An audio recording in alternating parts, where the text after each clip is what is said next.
Այսինքն ինչ է, եթե մենք թարգման ենք կամ այդ էմոցիոնալ ֆոնը անենք, Նիկոլ Փաշինյանը ասում է Արցախի մասին որևէ հիշատակում, դա սադրանք է, որը խաթարում է խաղաղության գործընթացը,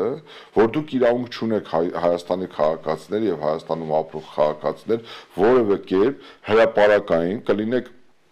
պետական պաշտոնատարանց կամ այլ սուբյեկտ արծարծել Արցախ բառը, Արցախի հանրապետություն բառը կամ Արցախի մասին որևէ հիշատակում, քանի որ դա վնասում է Հայաստան-Ադրբեջան հարաբերությունների կարգավորմանը։ Հիմա տեսեք, վաղը, եթե մենք թույլ տանք, որ ինքը այս խոսույթը շարունակի, այս քաղաքականությունը ամրապնդի, ես ասում եմ, Հայաստան-Թուրքիա հարաբերությունների կարգավորման գործընթացում նա փորձելու է հասնել ընդհանրապես Արևմտյան Հայաստանի վերաբերյալ որևէ խոսույթի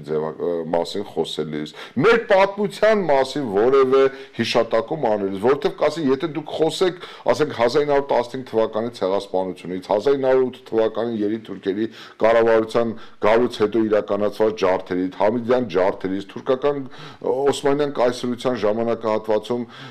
հայերի